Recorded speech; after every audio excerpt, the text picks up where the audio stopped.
Oh my God, we're live. We're live, and I've got to say, Banjo is in a kind of weird mood. Banjo the dog, he's a weird kind of mood today. I think that we're going to probably get a slight amount of barking tonight, but we'll try and through it. Welcome to the late time of 8:30 for Sean O'Neill podcast with my very good mate, Cam Bagrie, best economist in New Zealand. How are you, my friend? It's good. So just been at the rugby. Probably wasn't the result that we wanted, but still a little bit of fun. At least we're out there. We can attend those sort of games, which a lot of people around the globe can't. So hat tip to New Zealand in regard to what we've done.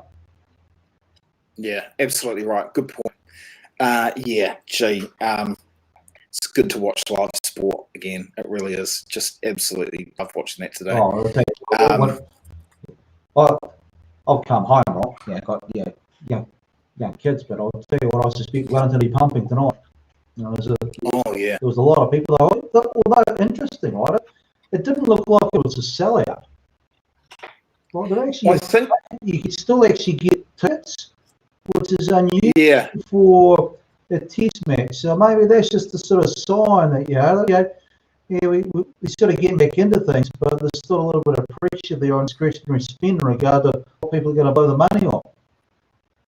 I heard something today, and I think this is true, that they said there weren't a lot of people from out of town going. They're mostly Wellingtonians going, if my memory serves me correct. So, and you've got school holidays ending tomorrow, of course, kids back at school, all that going on. Might have been too hard for some people, but good on Wellington. And, as we were just saying, the battle with Wellington is actually over the coming few weeks, because they got Winton on a plate, all the old burger stuff. That'll give a real good barometer in regard to what people's appetites are to spend, whether they're getting out there and eating out, having the burgers, the corporate hospitality, that sort of stuff. So we'll have a pretty good guide on what's going on in the next sort of 2 to 3 weeks across Wellington. General feeling got at the moment is that things are okay, but things are still tight. Yeah. Well, they were hoping that this weekend that rugby would pump another 5 million into the economy, I think, is what they were hoping for. So, that earlier start time might have played in hospitality's favour. Some people going out before the game, and having a good session beforehand, and then it not being too late afterwards to go. They might have played out okay. Don't know. Yeah, well, sort of, turn things around, right, in regard to, because of course people need to work on a Monday as well. So you're right. Having on a Sunday is a big difference to having on a Saturday in regard to whether people out of town can come into Wellington. Gee, I enjoyed that rugby though, and as you and I talked about just before, look, I'm always going to support the All Blacks to the day I die. So I'm a chief supporter to the day I die. So I don't want anyone to misconstrue what I'm about to say, but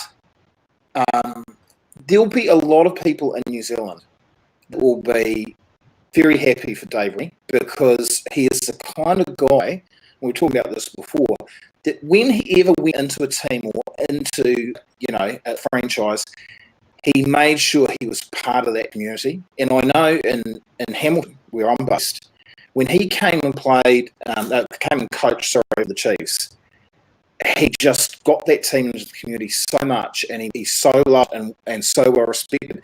And you don't just forget that about a person just because they bugger off and start coaching another team somewhere in the world. So there'll be people that will be really happy for him. And she's a great coach, isn't he? Really is. Oh, look, I'm an Otago supporter, but I'm a Wellington resident, and his credentials with Wellington were impeccable. Yeah. He did a bloody good job. So, Hat tip to the guy. Pissed review, but I still think Australia will get skinned next weekend. But boy, they fronted up this weekend.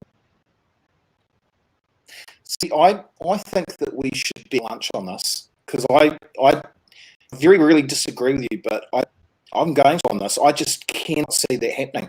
And this is the thing. I think it's got to do with they've finally got a world class coach.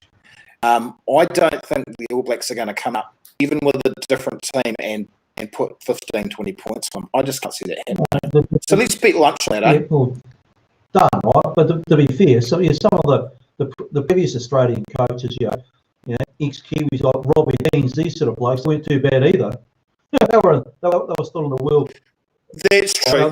That is true. That's a good point. Right, side of the ledge as well. Yeah. So, but yeah, but it's Look, what do we say? Rugby is the winner on the day. Is that the old sort of catchphrase that No, that's a good point about Robbie Deans, actually. Point taken.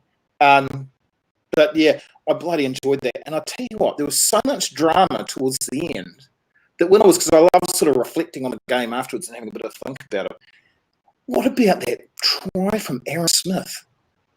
Seriously, how good was that? Have you seen it actually up close? Did you get to, because you went to the game, have you had a good look at it was down in that corner. It was an aisle 7.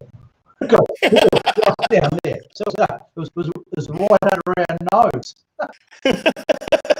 Shit, it was good. What a season that guy's had, seriously. Just unreal. He's just like, great to see people going out and that sort of stuff. Even satisfying to be bloody queuing up there to get your bottle of chips and things, someone out for a bottle of chips and a couple of wines and that sort of stuff, But all of a sudden we forgot about those sort of things we took for granted. Just magic. Okay, we'll get into our little chat, but before we do, I just was reflecting on, it's a little bit like what you said about it's great that, New Zealand, that we can go out and, get back out and see these games and so forth. And I was reflecting on a couple of things that happened in my week that just made me think, shit, it's good to be a Kiwi. One is, I went to the supermarket the other day, turned up at the supermarket, I got all the bits and pieces, and I went, shit, forgot my card. And they just turned around to me and said, oh, don't worry, just come pay for it next time. Now, he is my next door neighbour as well, but I sort of thought, what a great country that we can do that. And tonight, I'm just watching the rugby, and I'm thinking, what am I going to put on for dinner? And knock at the door, open the door. Here's the next door neighbours with a meal going, hey, we've got some leftovers and we thought you'd like to have here's your dinner. And I'm like, does it get any better? Isn't it great that can still happen in our country? Oh, I love it. Oh, that's great. So thank you to the Blunts. Thank you so much for dinner. It was bloody perfect, and you're great people. So thanks very much. Okay, let's get into it. What's the latest on the jobs front, my friend? With what looks like bad news is actually becoming, I think, reasonably good news. So if I look at the job seeker benefit numbers, look, they're still heading up. So we're still seeing job displacement. People need to signing up for the benefit, but the increase we saw in the last week, it's less than 1,000, which is one of the lowest increases we've seen, in fact, pre-COVID. If I look at job ads data, which I look at seats every through stuff the other day, you're actually seeing a lot of regions have actually got jobs available around the same levels that we saw in 2019. So the story here is that the economy sort of getting back to a little bit of normality. Things are actually returning. There's still challenges, right? There's still going to be some gripes out there for a lot of sectors. She's still a pretty bloody hard yakka, but in aggregate, it's a less negative story than what I think a lot of people actually portray. We're actually starting to see a little bit of movement that's more upbeat than what I think the baseline or the central scenario was, whether it be 6 months ago or even 2 to 3 weeks ago. And also, things are always a little bit hard leading up to an election anyway, and without COVID and everything else happening, it's always a little bit, there's uncertainty, isn't there? Well, the election sort of normally throws a few sort of spanners in the works, but to be fair, there's been so much that's going on at the moment with regard to COVID at all that it's almost like the election has sort of become a little bit secondary. So I don't think it's the big influence that It normally is. we normally expect. Yeah, that's a good point. What happens are exposed, after the fact, in regard, where we're headed. Big issue for me is that looks like taxes are going to be hung up. It's just a question of degree and speed. Yeah, right. House market. So housing market, the anecdotes out there at the moment. Talk about rock and roll. Oh, geez, absolutely. The stuff is flying out the door. Really counter to what most people's expectations were, myself included. And you've got to put up your hand here, and I expected the market would be taking a bit of a hit. Well, the market hasn't taken a hit, and the market's actually it's firing back up on the other side. Interest rates are working their magic. You've got about $150 billion worth of mortgage debt, which is rolling over in the next 12 months. And anybody that's rolling over a mortgage the next 12 months is going to walk into the bank, and they're going to get a mortgage interest rate that's going to be south of 3%. In fact, odds are it's probably going to be somewhere around 2.5%. So the cash savings at the moment are just immense.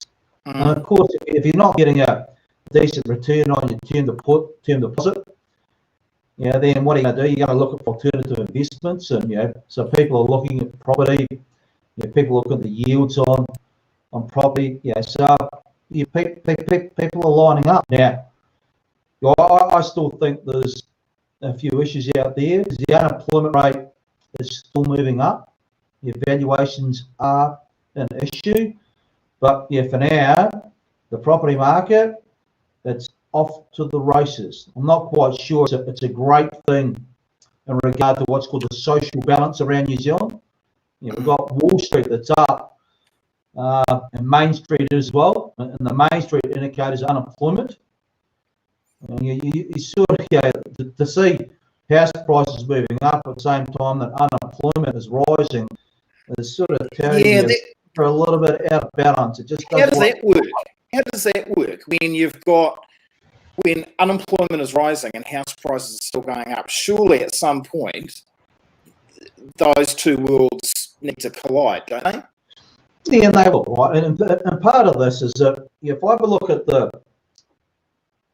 what's called the policy mix, what we're doing across the economy at the moment, things are a little bit out of balance, right? So in order to try to get the economy back into gear, there's basically two levers. There's what's called monetary policy, which is the Reserve Bank, and there's fiscal policy, which is the government.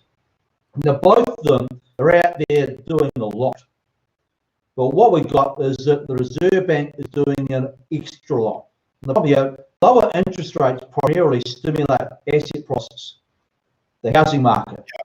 It takes a little bit of time to flow into Main Street, the labour market. Now, I'm not convinced that we've actually got the mix right. Personally, I'd like the government to be doing more, whether that be through tax relief or spending a bit more, and the Reserve Bank doing a little bit less. Because I think government policy can be a lot more direct in regard to putting people into paid work.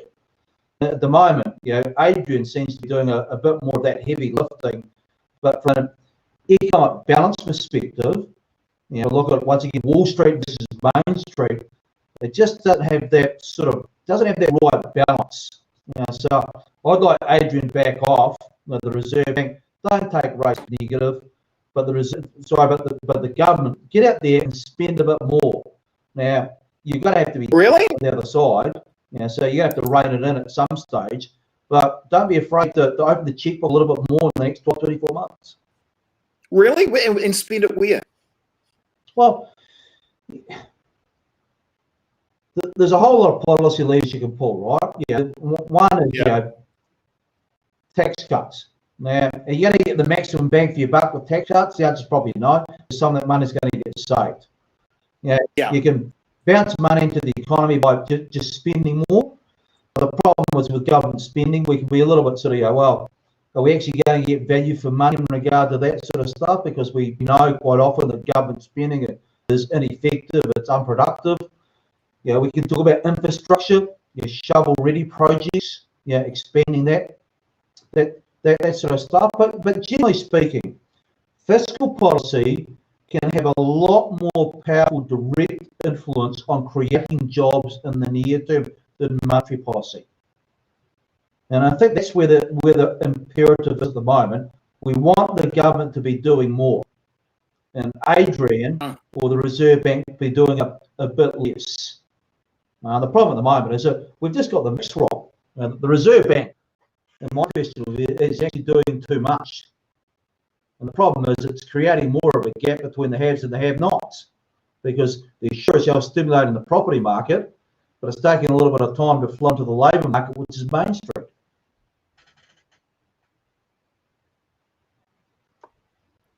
All right, mate. Thank you so much for your time. I'm going to wrap it up because we're starting to have a few technical problems here. But thanks so much for your time, and as always, and have a ripper of a week. Take care, Chief, and all the best. All right, mate. Thank you so much for your time. You're a legend. Okay, bye. It's my good friend, Cam Bagrie, best in the business. And if you want to book Cam for a speaking engagement, just go to essentialtalent.co.nz, or you can message me. Yeah. I thought I'd close tonight by just talking about another sport. As many of you will know, my sons are huge basketball fans, so we've been watching the NBA, and it looked like the Lakers had basically wrapped it all up. And then Miami Heat came back and won. And it's an amazing story. Their captain is a guy called Jimmy Butler. And I was reading about him today. I've followed him for a couple of years, but I was reading about his life story. Jimmy Butler, Miami Heat. Incredible guy. Incredible guy. So his father was a loser. He left him. And his mother was a loser as well. She basically just turned around to him, and the last thing that she said was, "I don't really like the look of you. You should go." So anyway, he was adopted by this beautiful family, and they loved him. And he's just turned out to be the most amazing, inspirational guy. So he goes out and he's playing against LeBron James, arguably one of the best players of all time. He's playing out of skin, and he played the entire game. And at the end of the game, once he'd done his press conference, he walked off, and he could hardly walk. And you just go, people like that, truly inspiring. He was homeless, changed his life. And in one story, he was interviewed about this early on, and he said, "Okay, I know you're going to write about this and this, but please don't write it in such a way that people are going to feel sorry for me, because there's no need for anyone to feel sorry for me, because I've had an amazing upbringing." Really incredible. Jimmy Butler, Miami Heat. Have a great week. Have a great, great week. You're wonderful people. Be kind. Be cool. And I hope everything goes really well for you this week. All right. Later.